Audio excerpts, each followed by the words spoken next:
For the Young at Heart is sponsored by Duville Life and Wellness Community, a commitment to care, a legacy of compassion. This is Duville.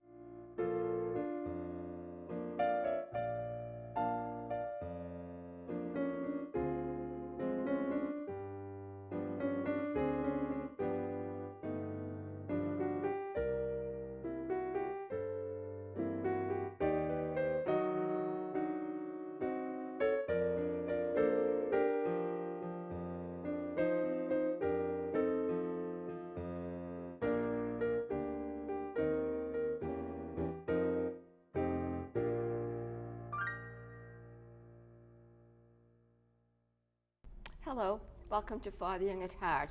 I'm Lucille Jerome.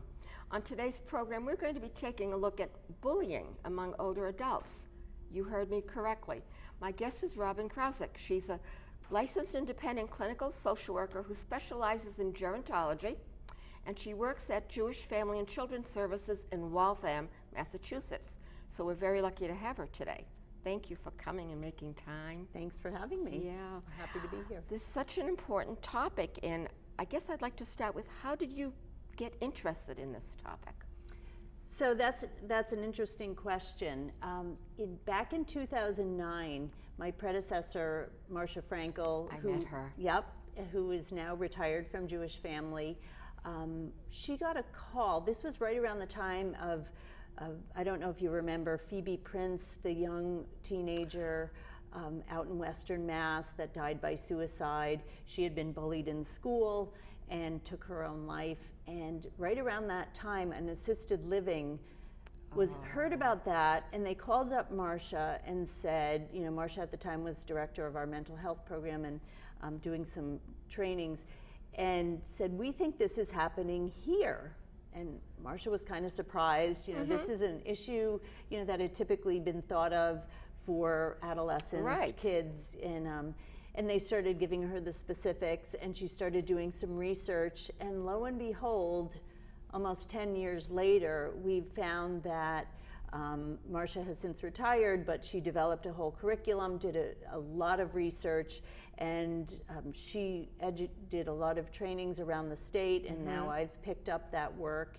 And finding that in every community where any congregate setting for older adults, this happens, whether it be a meal site, a senior center, independent housing, assisted living, where seniors gather.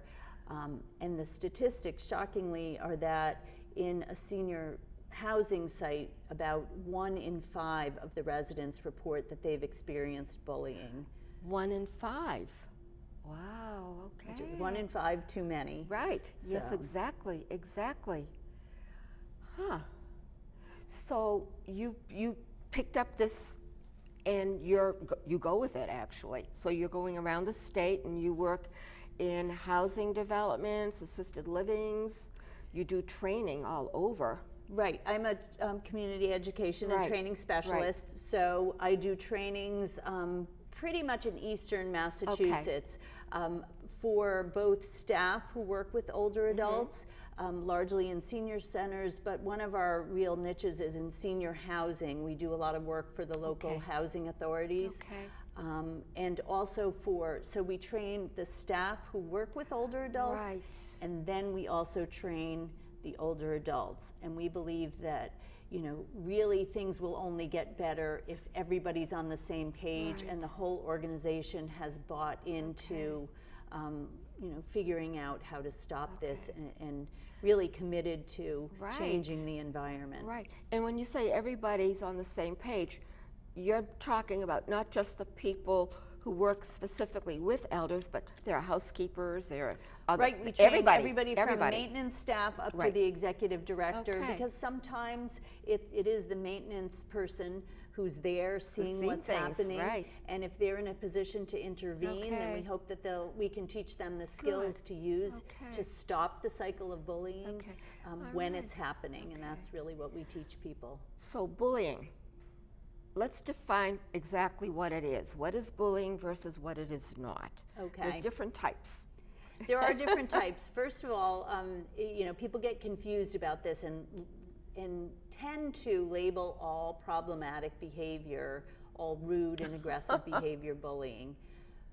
Bullying is really defined as a type of aggressive behavior in which someone intentionally, the intentionality is the key word here, is trying to cause another person harm or discomfort. Okay. So if it's an intentional act, then we view that as bullying. Okay. So, often people are having a bad day and are frustrated and act out or make a negative, rude comment. But if the intent isn't to hurt the person and they're not Okay. specifically targeting another Okay. person, we don't consider that bullying. It still needs to be It needs to be dealt addressed, with and right. addressed, but Yeah. yes.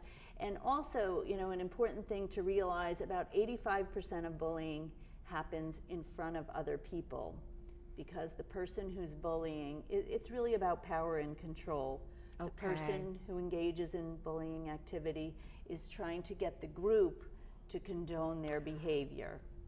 And when the group goes along with them, that's what they're looking for.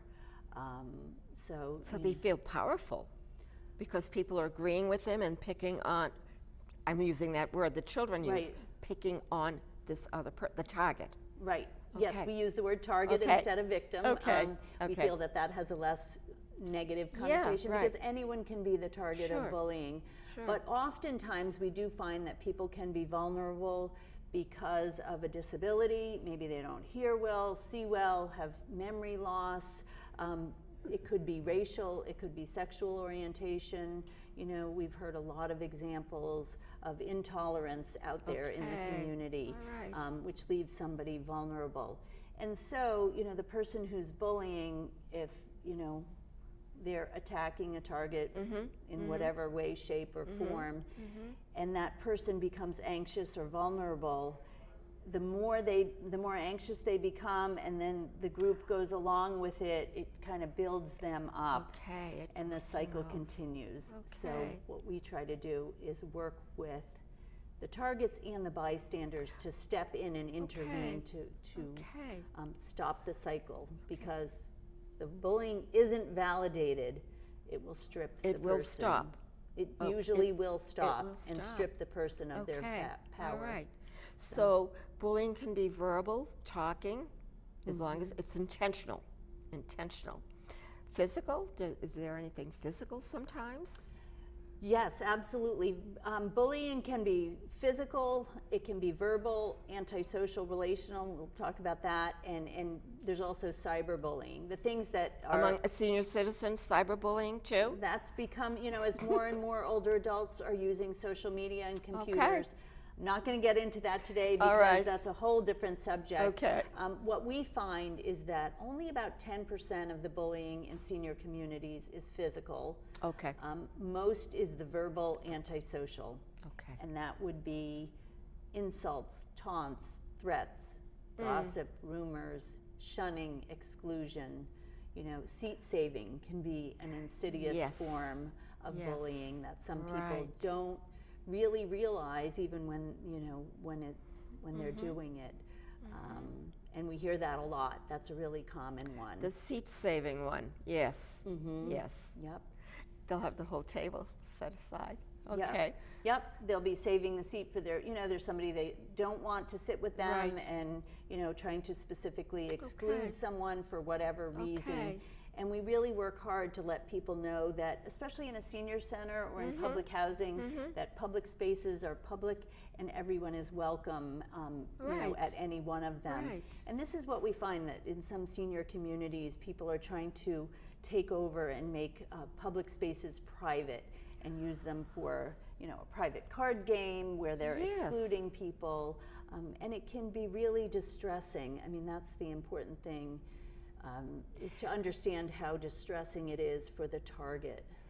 Is the person who's doing the bullying someone who is maybe in a professional life, or maybe in construction, or maybe someone who had a managerial role and now they're feeling at a loss or something, or is that totally It's different? interesting you asked that because we do find that, people ask, you know, is this something that's a lifelong behavior? And it might be for some people, but we also think that for others, it's a behavior that crops up at a time in people's lives. You know, many seniors are very happy in retirement, Right. very satisfied, but for some people it can be a time where they feel vulnerable, a loss of control. Maybe at one point they were in a very powerful position and they're feeling a lack of power.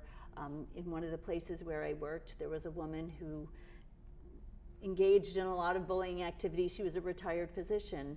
And I think that on some level, you know, when she was working, she felt a lot of respect and she felt she was very, you know, smart and being reinforced by that. And then, you know, when she was Right. just another old lady on the bus, Right. I don't mean to say it that way, but But that's how she felt about she herself. felt that way. You know, this lack of self-esteem. You know, she would use her snide comments as a way to, you know, okay. gain power over the crowd. Right. You know, making rude comments to some of the other residents, and it was really. What was her identity anymore? If she had been a physician, she was there helping people, curing people, and what was her position in retirement? She didn't really have one that she understood anymore. Yeah, it's very so, you know, an unhealthy coping mechanism. Right, You know, and yeah. many people find most people, you know, most older adults don't engage in bullying. I Okay. really want to make that clear. Okay. You know, this isn't, but it does happen, I think, more than people realize. Okay. You know, we've heard older adults say things like, it's like being in 8th grade, except you never Oh. graduate, you know, when they get to a senior Right. center or move into senior housing. the high school clique. I heard that not too long ago in Yeah. a group I was in. Oh, Right. it's like that's a high school clique. Yeah. And it can be really difficult for new people. You know, we've heard people make terrible comments about people's weight, you know, calling people fatso, making oinking noises, you know, making comments about their dress. You know, we've my heard goodness, examples yeah. where, you know, somebody called somebody out, and that, you know, look at how she's dressed and made up. She looks like a hooker. So, Yeah. you know, terrible things that are really distressing, and it even just one incidence of bullying can have a really negative impact. Yes, it can. People stop attending programs. Sometimes they want to move out. You know, we all know there's been a lot of attention on loneliness and Right, social socialization, isolation that's right. and the negative Right. impacts on Right. cognition, on physical well-being. We know people who are isolated experience more elder abuse. So, you know, anything that causes people to isolate themselves, you know, we really want to Right, discourage that right. behavior. But that's what happens. People, especially if they've been maybe bullied in their past or been victims of any kind of abuse or trauma, Right. they might be more So it vulnerable. reawakens. It reawakens in Right, that person. right, yeah. And it's not as though our older adults have many places that they can move to either. Absolutely. I mean, some might feel trapped. Absolutely, especially if you're in public housing, it might be, you know, that there is nowhere else Right. for you to go. Right. And, you know, what happens if you're experiencing this, you know, we had a gentleman who called us, and he said every time I went down to go to get my mail, there were a group of gentlemen who used to hang out by the mailboxes, making all kinds of snide comments. And he said, it was so hard for me to go down and get my mail, I started setting my alarm for midnight so I didn't have to subject myself to that. So, you know, having people hole up in their apartments, you know, it's the exact opposite of what we're trying to encourage. Right. People to, you know, make friends, be social, engage in the community. Right. So you're not lonely. You're not feeling isolated in the world. Right. Right. Yeah. I had a similar experience many years ago when I worked in the Worcester area. We had 5 housing development sites, and one of them was set up in a way that there was the front door, the elevator, and a bench. And there would be ladies, maybe 5 or 6 ladies sitting at that bench. And everyone who left the building or entered the building, there were comments. There were comments. And we were asked to go in. What can we do? And I think me and my social worker said something, why don't you take the bench away? take the bench away. They That's can't one of the congregate. things we talk about is shaking it up by Yeah. moving the furniture Yeah, around, right. because often you'll hear that's Ed's seat. He Yes, always yes, sits yeah, there. right. So sometimes that works. It doesn't work Not always, permanently, not always, but it will yeah. shake things up a bit. But what we really try to do is teach older adults Skills. and staff the skills to assert for themselves or to be a good bystander and intervene when they see this happening. So we talk about, challenging the person who's bullying. Okay, give an example of how would someone do that? Because some of our older women don't want to rock the boat. Right, I know. Okay, I so know. what might be some things that they could say and feel safe saying it? Okay, so I'll give you an example. The one that we always role play with is what I had mentioned Yeah, earlier, yeah. that we have a new person, she's walking through the lobby, and one of the women residents is sitting with a whole group, and she looks over and says, look at how she's dressed and made up. Right. She looks like a hooker. Right. So we role play, what could the staff member have said? And perhaps saying something, to the person who made the comment, we'll call her Robin. Robin here at Drake Community TV. We don't speak about people that way. You're in a public Okay. space, so please remember our code of behavior. Okay. Simple, respectful, to the point. Not a big drama. Right. Just being able to calmly call it out. And usually we encourage people to defer to the rules. And we encourage, senior centers or housing sites to have their own code of conduct Okay, posted, so you yes. have something to defer Yes. to, and that's what we work with staff on. right. And then, what really works the best, though, is if somebody in the group, if the woman who was walking by, if she could have turned around and said, I happen to like my sense of style, something like that, that really takes the power back, gives Okay. her the power and Right, takes it right. away from the other person. And what's even better is if one of the bystanders will, say something like, good for you, Anna, you're a spunky gal, we'd love to get to There know you go. Right. Come meet us for coffee tomorrow, and do something to defend and welcome the target. When a target of bullying, whether it's a child or a middle-aged adult, older adult, is defended, that goes a long way in reversing the negative psychological Right, distress. right. So that can be really important. So we teach older adults and staff, how to call it out, look someone in the eye, clearly, respectfully. You don't want to, swear at somebody or, Right, right. yell at them, because that will just Right. escalate. Call it out in the moment, doesn't take very long.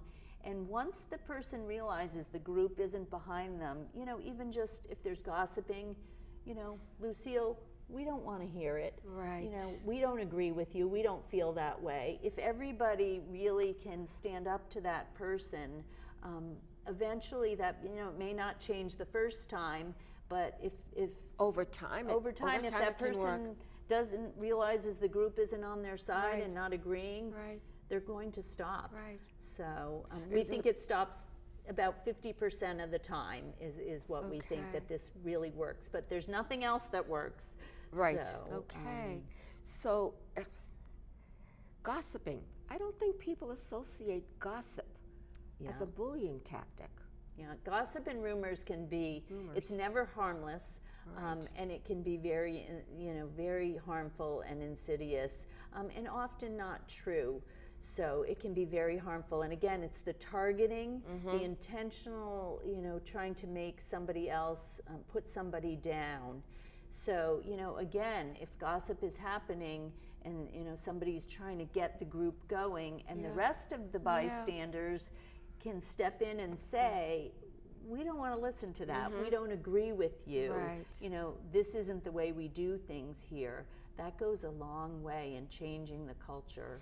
It's a type of assertiveness training from the Absolutely. 1960s and 70s. Absolutely, and it's hard to do because Right. Most people, when they're caught off guard, you can't think of what to say or Right. do in the moment. Right. An hour later, you're like, oh, I coulda, shoulda, woulda Right. said that. Right. So giving people the words, we do role plays. We try to get them to come up with it. And once someone's practiced this, we believe that the next time it happens, they'll be prepared with what to say. Right. And empowering people to speak up, not just for themselves, but for other people. I think a lot of older adults worry, you know, if I say something, then I'm going to be the next target, you know, Okay, that kind true. of thing. But in reality, if you can assert yourself and show that you're confident, you're really taking back the power, and the person who bullies isn't going to choose you. They'll choose somebody they see as more vulnerable. So they have their antenna out for somebody who might be vulnerable? Unfortunately, yes, I think so, often. Although, you know, a target can be somebody passive or provocative, Okay, all but right. generally, people who bully choose someone that they feel is more vulnerable. Okay. And the more anxious they become, as I said before, the circle, It goes on. I mean, it goes on and on. So, Okay, so you've been doing this now for how many years? I've been in this role for 2 years. 2 years? So I've worked at Jewish Family Right, before as a case right. manager, Okay. now doing this work. And Okay. it's been really interesting to go out and meet people in the community. Lots of times people invite me to come, but they don't want to use the title social bullying. They want it to say, you know, the title to be caring communities. But I say, Okay. you know, we won't come unless we're going to Label label it. it for what it is Right. and talk about it head Right. on. And then it's funny because lots of times the residents will say, oh, that doesn't happen here. Yes. But then when I start giving examples, you see Right. heads nodding Yeah. and things like that. I was talking about that example of, the seat saving and exclusion and how public spaces are for everyone. And I was at a site and this woman said, we're always really friendly. Anybody who comes in, we welcome them. And, we're always, and I said, that's wonderful. That's what we're hoping for. And about 30 seconds later, another woman at the next table sort of sheepishly raised her hand. And she said, you know what? That's not been my experience here. Okay. And she was almost in tears and described how every time she came down to the common room, people turned away. Nobody ever talked to her. They never made room for her, and she felt very excluded. They would make comments and things like that. And it happens all too often. Yeah.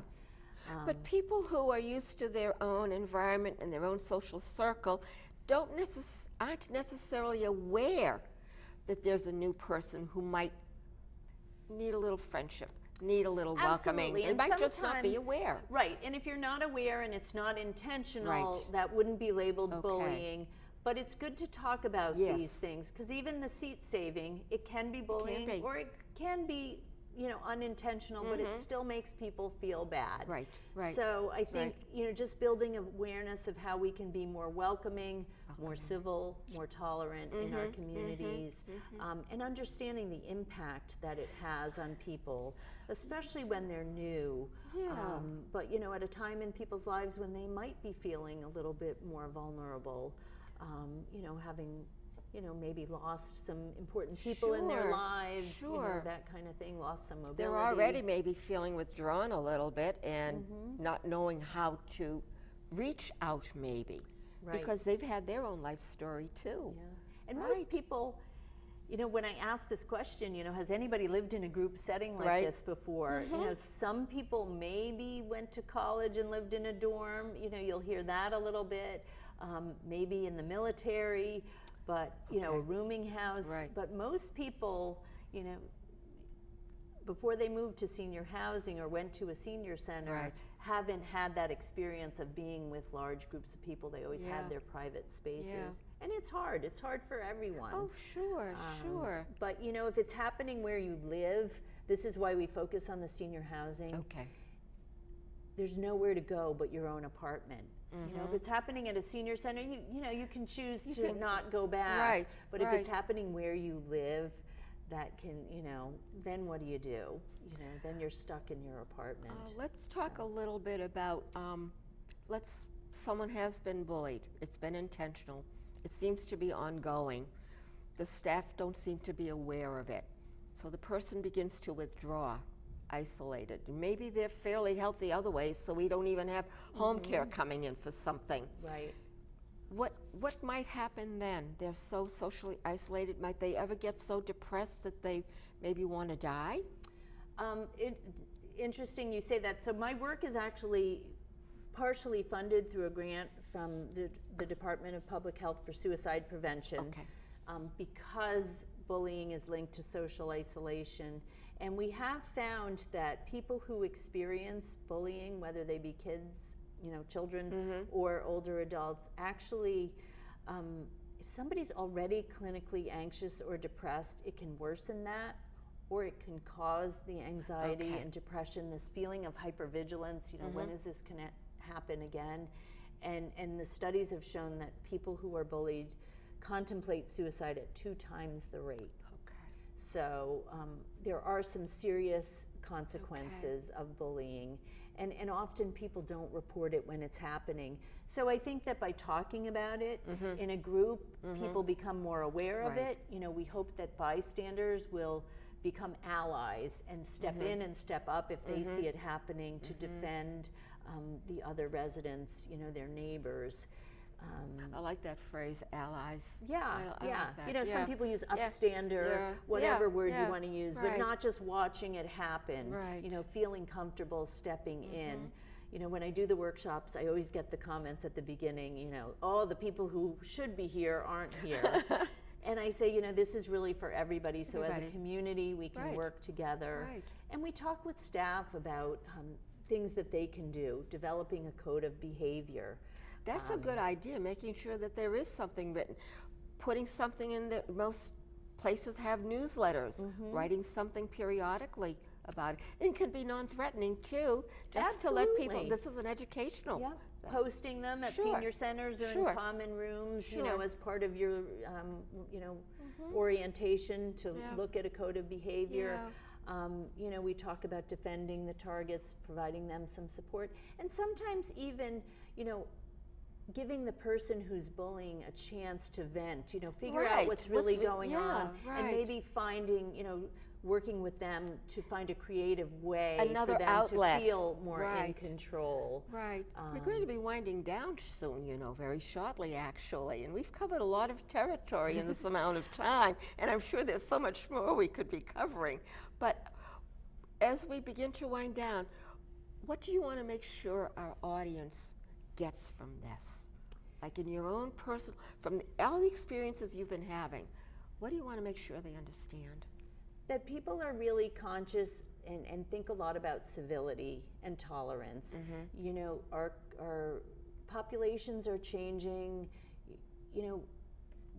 For older adults, when they're in a community that's mixed or different kinds of personalities, everybody doesn't have to like each other or agree with each other, but really just agreeing to disagree and standing up for one another. Right. I don't know if I have time, but I was in a... At 40 seconds. 40 seconds, okay. Go ahead. I've seen some amazing stories where residents who didn't even appear to like each other have each other's backs. Yes. And Yes. that's what we're hoping for. That can So, happen. That to can know that you're happen. part of a community where people are watching out for you, and that has immeasurable positive effects that go, It's everyone's home. It's everyone's and home, people and what should can we feel do? comfortable, Feel and comfortable enjoy there. this stage of life, Right. as most people do. So. I want to thank you for coming, Robin, and Thanks for really having me. sharing with us all this information. And I want to thank you for watching. And if you're interested and want to have more information, Robin's available. I think we posted the website. Yep, you can contact me Okay. if you want to host a workshop All for right. staff or older adults. Thank you again. Thanks for having me. Oh, see, it's over. It's done.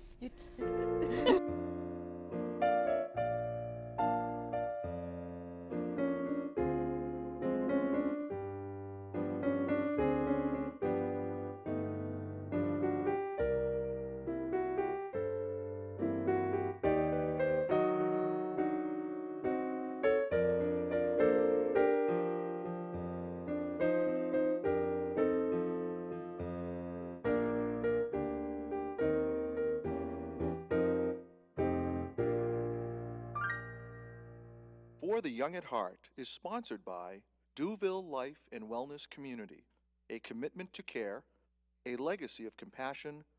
This is Douville.